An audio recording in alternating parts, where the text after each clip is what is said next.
Amin.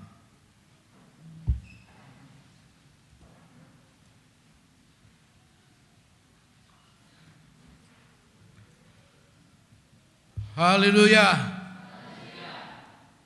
Puji Tuhan. Salam sejahtera dalam nama Tuhan Yesus Kristus. Semua bercahaya saya lihat. Haleluya. Ya. Bukan cuma bajunya, tapi wajahnya. Biar yang lain tertutup masker, tapi saya bisa lihat semua bercahaya. Haleluya. Mari saudara-saudara membuka Alkitab kita dalam surat Efesus pasal 2. Surat Efesus pasal 2 ayat yang keempat. Efesus pasal 2 ayat yang keempat.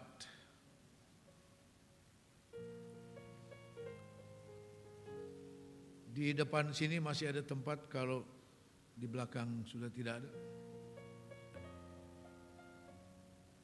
Efesus pasal 2 ayat 4, begini firman Tuhan, saya bacakan buat kita semua. Tetapi Allah yang kaya dengan rahmat, oleh kasih, karena kasih-Nya yang besar yang telah dilimpahkannya kepada kita. Sekali lagi. Tetapi Allah yang kaya dengan rahmat, oleh karena kasih-Nya yang besar yang telah dilimpahkannya kepada kita. Puji Tuhan. Bapak, Ibu, saudara-saudara sekalian yang dikasihi Tuhan, memperingati Natal adalah memperingati kasih Allah yang besar. Kok saudara tenang-tenang saja? Kita ada hanya karena kasih Allah yang besar. Ya. Karena kasih Allah yang besar. Yang tidak terukur dengan akal pikiran manusia. Ya. Memperingati Natal adalah memperingati bagaimana Allah mau mengasihi manusia yang berdosa. Dan itu bukan sekedar suatu pernyataan. Dalam Yohanes 3 ayat 16, karena begitu besar kasih Allah akan dunia, sehingga diberikannya anaknya yang tunggal. Bukan sekedar pernyataan. Tapi itu suatu kenyataan yang luar biasa, saudara. Allah mau menjadi manusia di dalam Yesus Kristus. Allah menyediakan tubuh manusia untuk Yesus Kristus hadir di dalam dunia ini. Mari pagi hari ini kita akan melihat lebih jauh. Apakah makna kasih Allah yang besar? Apa makna kasih Allah yang besar? Melalui kelahiran Yesus Kristus sampai kepada kematian Yesus di atas kayu salib bagi kita manusia yang berdosa ini. Ya. Mari kita lihat hal yang pertama, makna kasih Allah yang besar itu. Ya. Supaya kita sungguh-sungguh memahami bahwa Natal, kasih Allah itu bukan sekedar diperingati dengan berbagai cara yang dilakukan oleh semua orang Kristen. Tetapi kita mau pelajari lebih jauh makna kelahiran Yesus bagi kita. Makna kasih Allah yang besar bagi kita. Yang pertama, Efesus 2 ayat 1 dan ayat 5. Efesus 2 ayat 1 dan ayat 5. Kamu dahulu sudah mati karena pelanggaran-pelanggaran dan dosa-dosamu. Ayat 5. Telah menghidupkan kita bersama-sama dengan Kristus, sekalipun kita telah mati oleh kesalahan-kesalahan kita, oleh kasih karunia kamu diselamatkan. Makna kasih Allah yang besar bagi kita yang pertama adalah oleh kasih-Nya Dia telah menghidupkan kita dari kematian rohani. Dari kematian rohani. Ketika manusia jatuh dalam dosa, manusia mati secara rohani. Manusia hidup terpisah dari Allah. Tidak ada hubungan dengan Allah. Dan itulah kematian rohani bagi manusia. Kita tahu ada 3 macam kematian yang dialami manusia sejak manusia jatuh dalam dosa. Kematian secara fisik. Dan itu berlaku bagi semua manusia yang lahir di dunia. Ibrani 9 ayat 27 katakan sudah ditentukan satu kali manusia pasti mati secara fisik. Saudara, yang kedua kematian secara rohani yang saya katakan tadi, terpisah dari Allah. Tidak ada hubungan dengan Allah. Manusia dikuasai oleh iblis dengan segala hawa nafsunya. Dan manusia ada di bawah maut. Itu kematian rohani. Dan dikatakan di sini, oleh kasih-Nya yang besar, Dia telah menghidupkan saudara dan saya dari kematian rohani melalui kematian dan kebangkitan Yesus Kristus.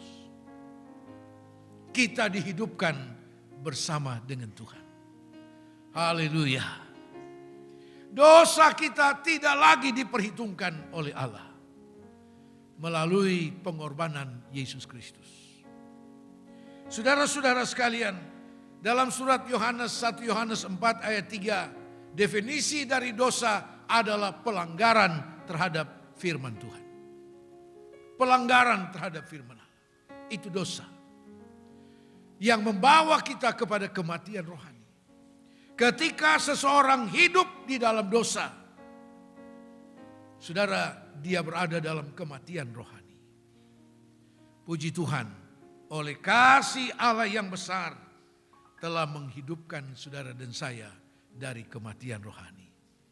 Oleh kematian dan kebangkitan Yesus Kristus. Sehingga kemudian kita menjadi milik Allah, menjadi anak-anak Allah yang diberkati oleh Tuhan. Yang kedua, saudara, makna kasih Allah yang besar bagi saudara dan saya. Yang kedua, ayat yang keempat yang tadi kita baca sekali lagi. Tetapi Allah yang kaya dengan rahmat oleh karena kasih-Nya yang besar yang telah dilimpahkannya kepada kita. Allah mengasihi dengan limpah bagi saudara dan saya. Ya. Mengasihi kita dengan limpah. Tidak dapat diukur dengan akal dan pikiran manusia. Ya. Dalam surat Efesus juga Rasul Paulus katakan supaya kita memahami betapa dalam, betapa panjang, lebarnya dan tingginya kasih dari Allah. Ya. Begitu besarnya kasih Allah bagi saudara dan saya. Ya. Begitu dalamnya, sampai di mana dalamnya kasih Allah bagi saudara dan saya. Sampai Dia turun ke dalam maut. Ya. Untuk mengangkat kembali saudara dan saya. Itu dalamnya kasih Allah. Yang tidak mungkin dapat dilakukan oleh siapapun. Hanya Yesus. Yang sudah turun begitu dalam ke dalam maut. Untuk mengangkat kita kepada hidup yang kekal. Dalamnya kasih Allah. Dan betapa panjangnya kasih dari Allah. Bagaimana panjangnya kasih Allah? Dari kekal sampai kekal. Ya. Rasul Paulus katakan dalam surat Roma, sangat penting kita memiliki iman, saudara. Memiliki pengharapan. Tetapi yang terbesar dari semua itu adalah kasih dari Allah. Iman akan selesai.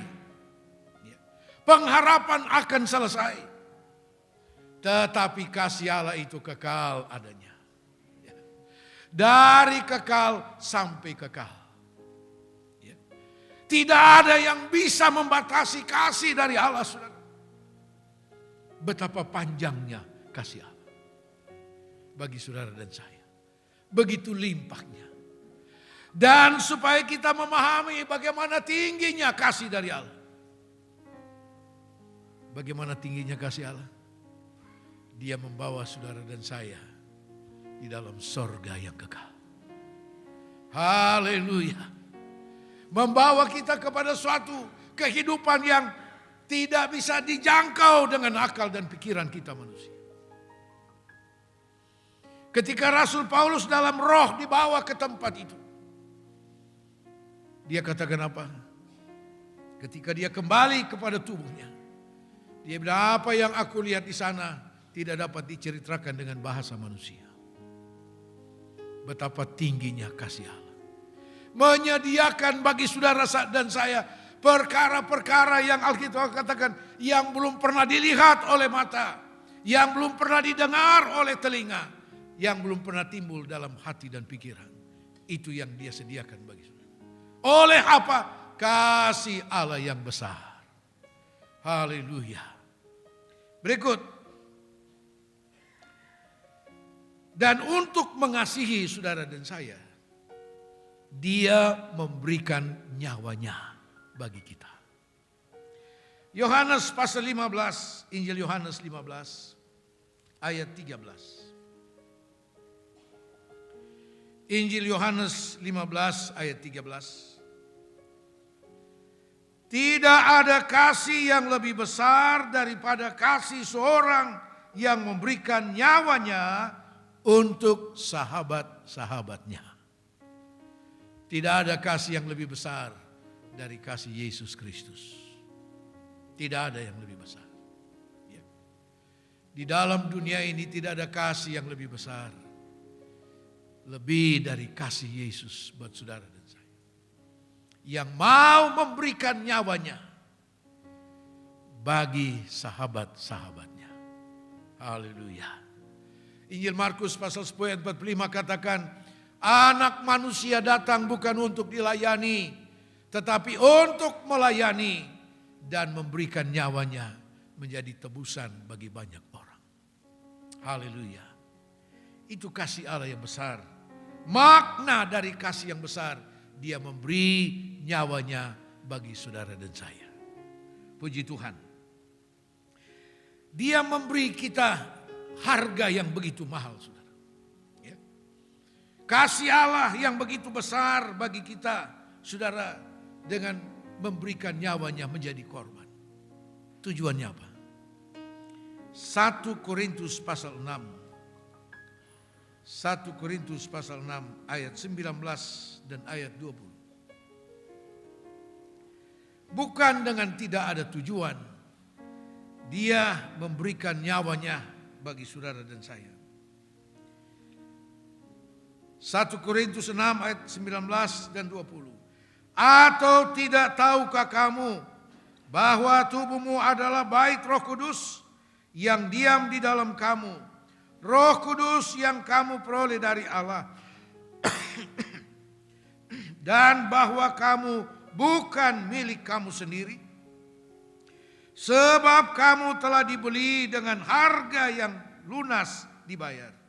Karena itu muliakanlah Allah dengan tubuhmu. Apa tujuan dia memberi nyawanya bagi saudara dan saya? Untuk memiliki saudara dan saya menjadi miliknya. Untuk kembali memiliki kita sebagai milik Allah. Sebagai ciptaan yang termulia.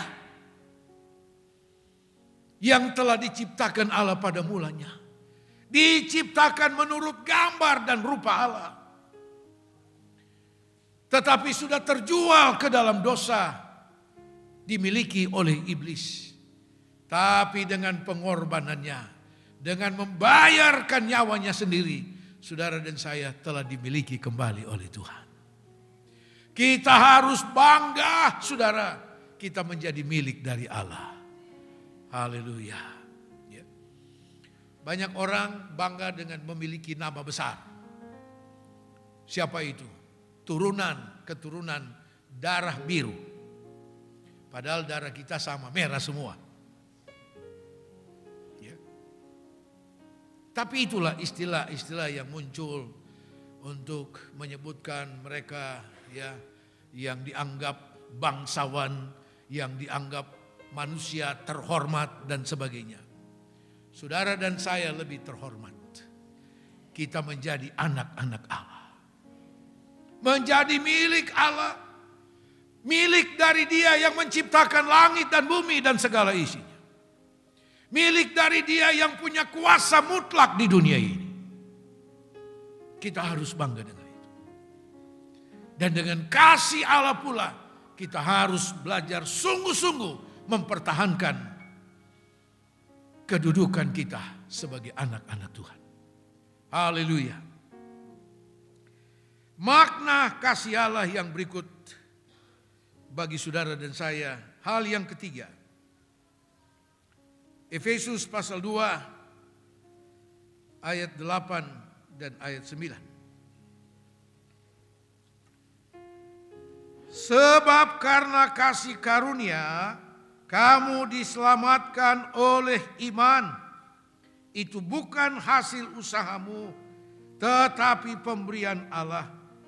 Itu bukan hasil pekerjaanmu. Jangan ada orang yang memegahkan diri. Haleluya.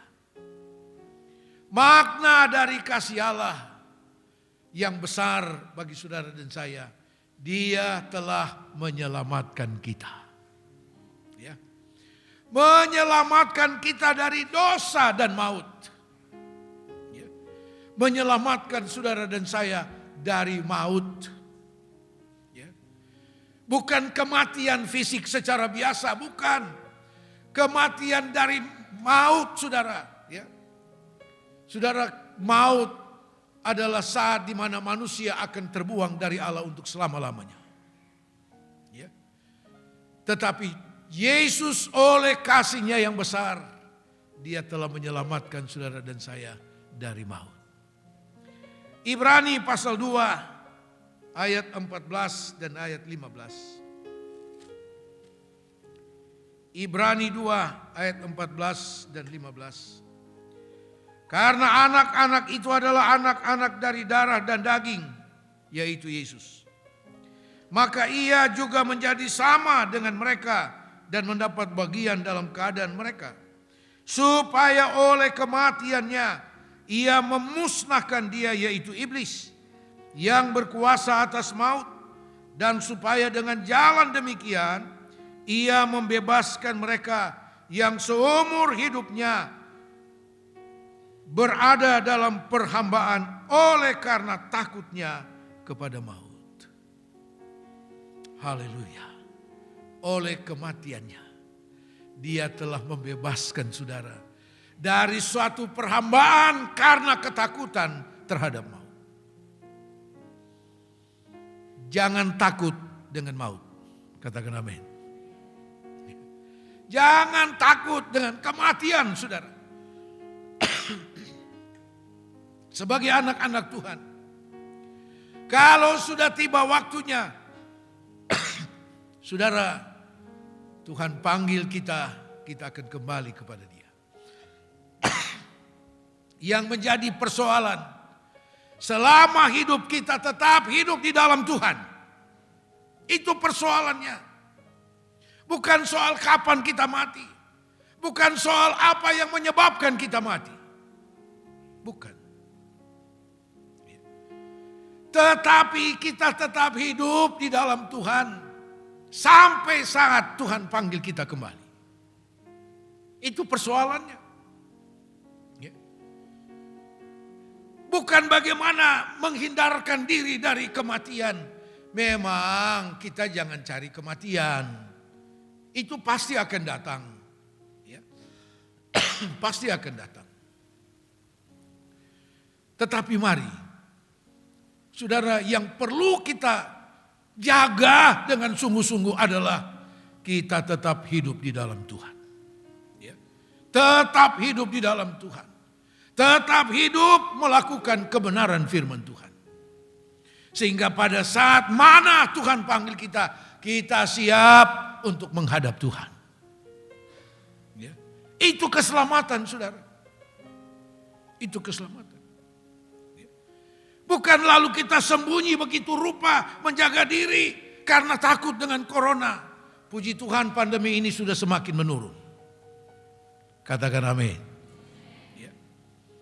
Tetapi bukan harus mengurung diri sembunyi. Saudara, bukan seperti itu. Ya. Bukan seperti itu. Sehingga untuk datang ibadah pun masih takut. Saya belum dengar ada yang mati di tempat ibadah karena corona. Ya. Saya belum dengar itu dan saya kira tidak ada. Karena sesuai firman Tuhan, kamu harus beribadah maka segala sakit penyakit dijauhkan. Itu firman Tuhan. Ya. Karena itu waktu kita datang ibadah, ya tetap dengan protokol kesehatan, ya. Tapi jangan dikuasai dengan rasa takut. Ada duduk di gereja, begitu yang satu seperti saya tadi, langsung jadi pikiran dia, sudah tidak konsentrasi dengar firman Tuhan kan, aduh ini pasti corona ini. Tidak usah seperti itu kan. Ya. Puji Tuhan. Roma pasal 8 ayat 1 dan ayat 2.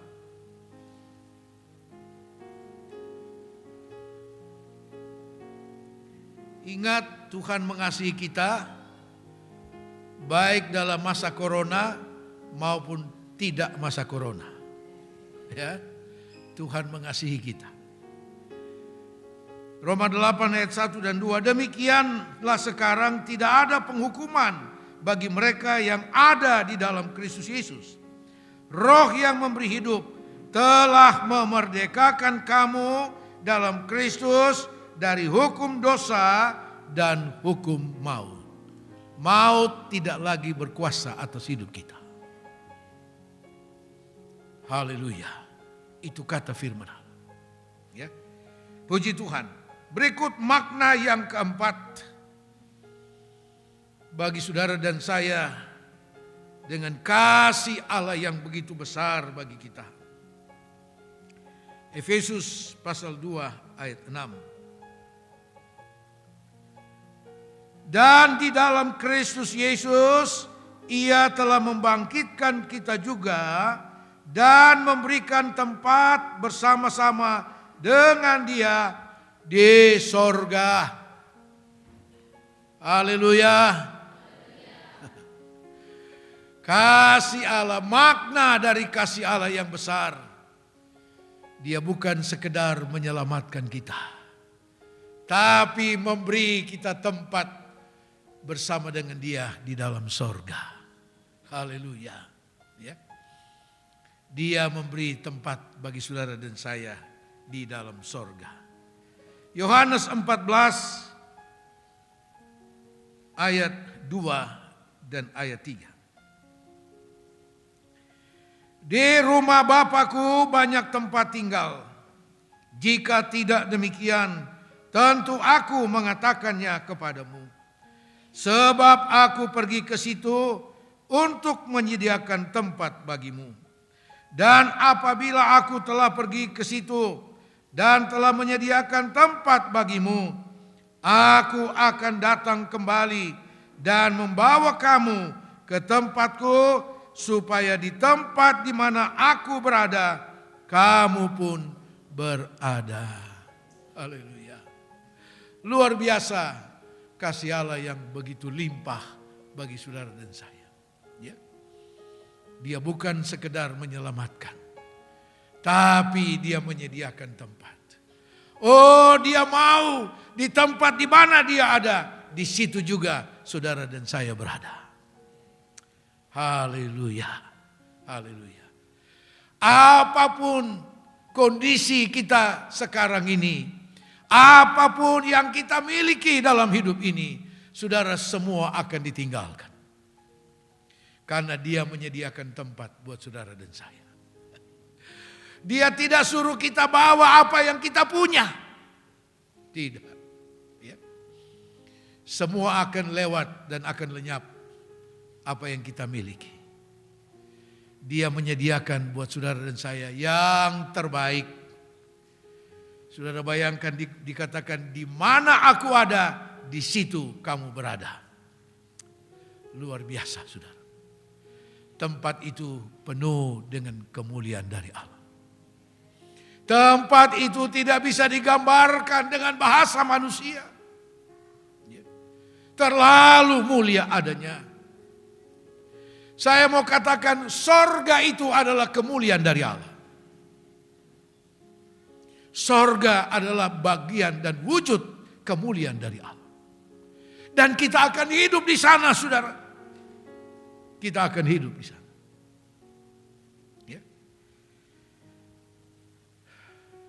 Orang yang sudah mati di dalam Tuhan akan ke sana. Dan pasti ada di sana. Katakan amin. Ya, karena itu kitab Wahyu katakan berbahagialah orang yang mati di dalam Tuhan sejak sekarang. Begitu ada kekasih kita, saudara kita dalam Tuhan dipanggil Tuhan, kita mulai berpikir, coba begini dia tidak mati. Coba begitu dia tidak mati. Ya. Saudara, padahal dia sudah senang di sorga. Ya. Haleluya. Memang ikatan emosional kita sebagai manusia itu tidak bisa disangka. Tapi jangan ikatan emosional itu melebihi kebenaran firman Tuhan. Melebihi ketetapan firman Tuhan. Haleluya. Puji Tuhan. Yang harus kita perhatikan jangan sampai mati di luar Tuhan. Oh saudara, itu malapetaka. Ya. Nah saudara-saudara sekalian, dia menyediakan tempat buat kita. Itu kasih Allah yang besar. Tetapi kita belum ke sana, bukan? Kita masih ada. Mari kita lihat makna yang terakhir.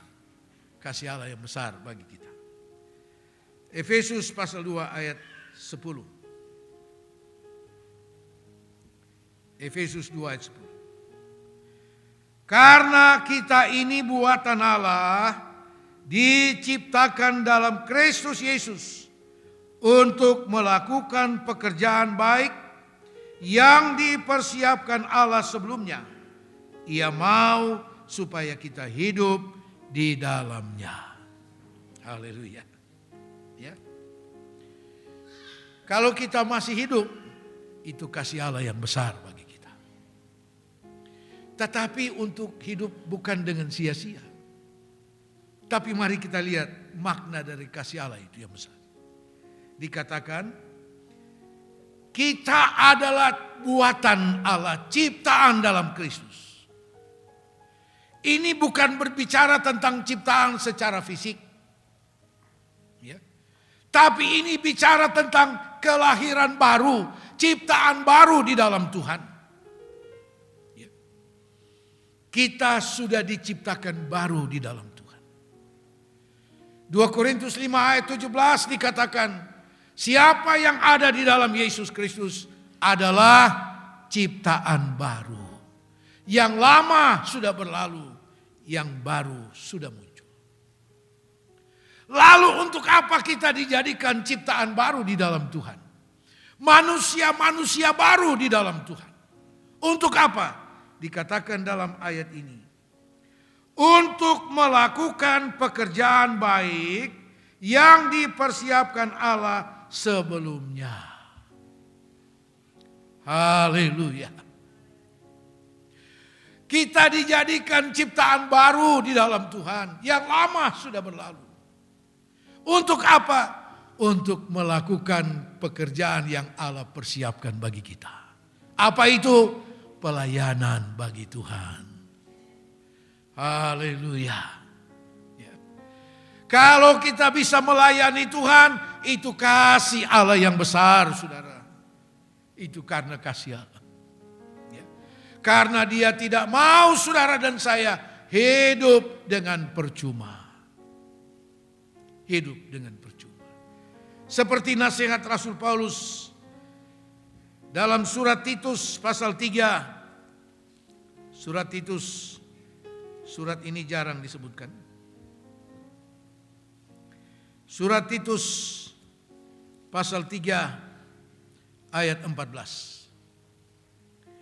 Dan biarlah orang-orang kita juga belajar melakukan pekerjaan yang baik untuk dapat memenuhi keperluan hidup yang pokok, supaya hidup mereka jangan tidak berbuah.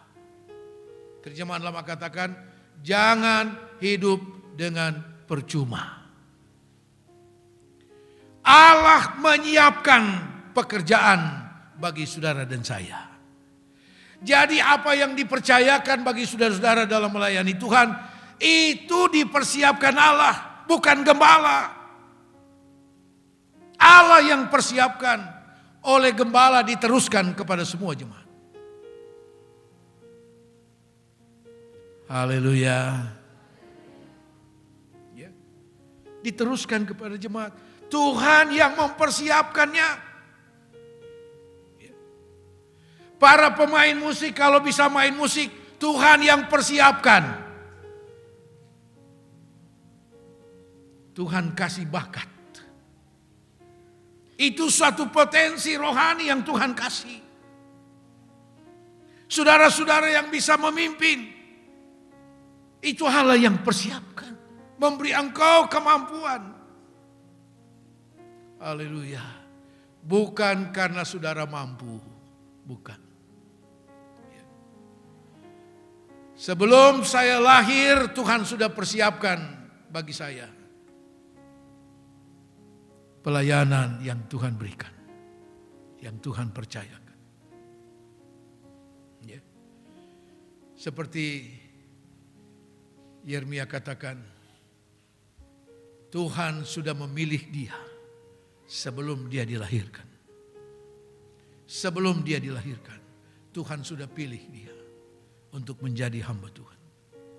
Ya. Saudara-saudara, menurut cerita daripada orang tua saya, ya, saya dilahirkan di suatu desa yang penduduknya hanya dihitung dengan jari sebenarnya. Karena orang tua saya ditempatkan untuk membuka sekolah dasar pertama kali di desa itu. Dan di sanalah saya dilahirkan. Karena begitu sulitnya keadaan di desa itu, sangat terisolir.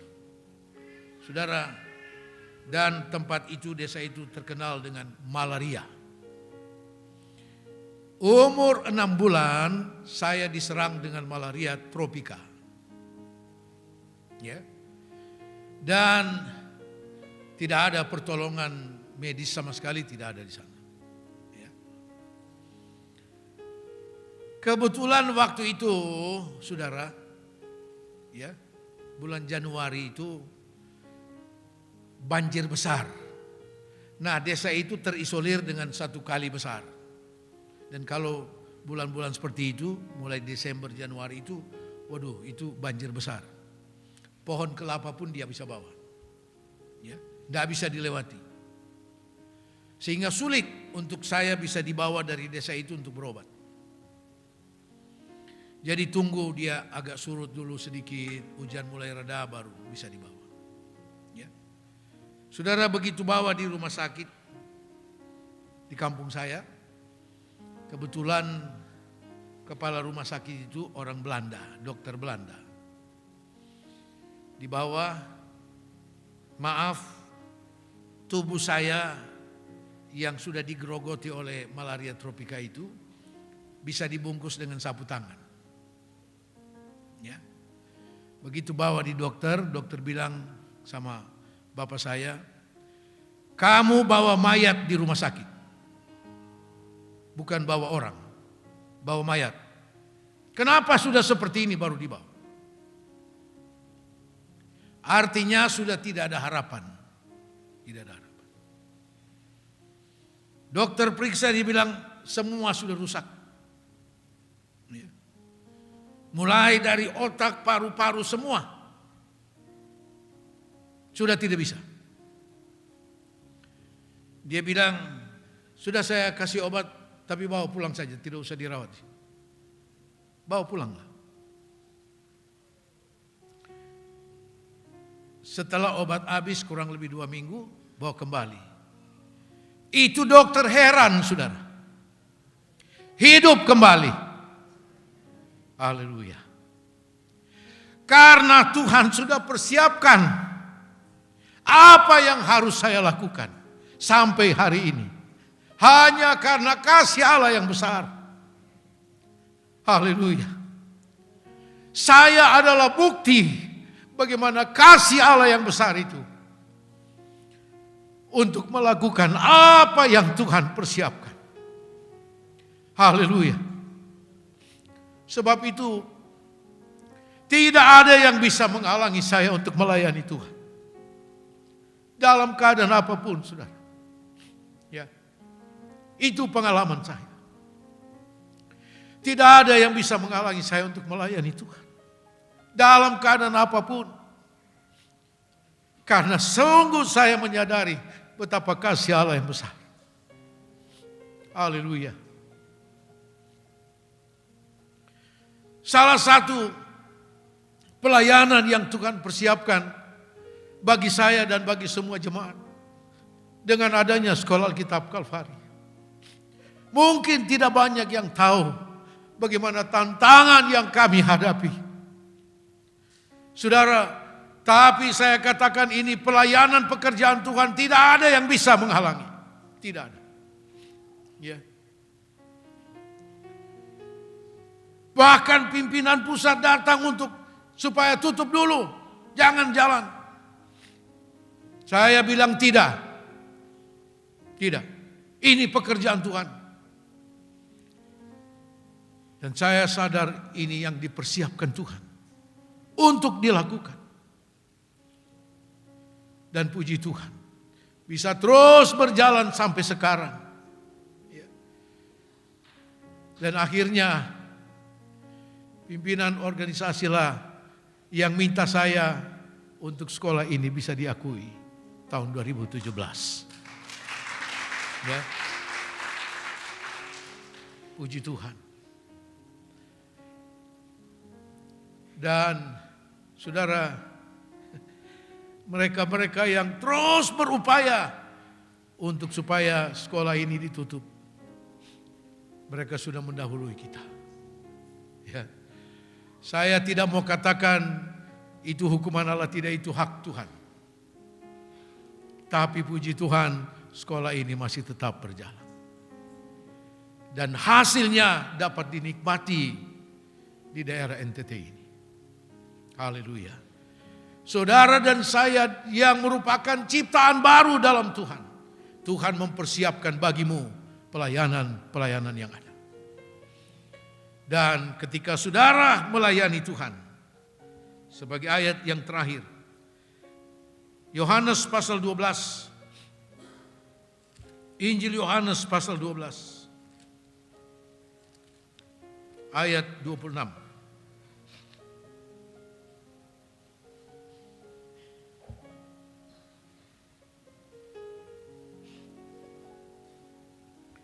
Injil Yohanes 12 ayat 26. Barang siapa melayani aku, ia harus mengikut aku. Dan di mana aku berada, di situ pun pelayanku akan berada. Barang siapa melayani aku, ia akan dihormati oleh Bapa. Haleluya, saudara. Ini janji Tuhan. Dia mempersiapkan pelayanan bagi saudara dan saya.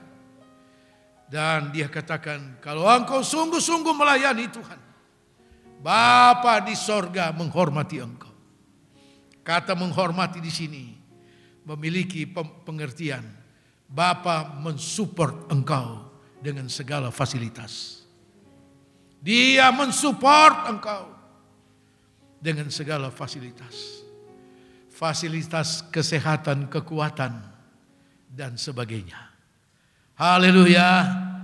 Puji Tuhan, kasih Allah luar biasa bagi kita. Beri kemuliaan bagi Tuhan. Amin, amin. Tuhan Yesus memberkati.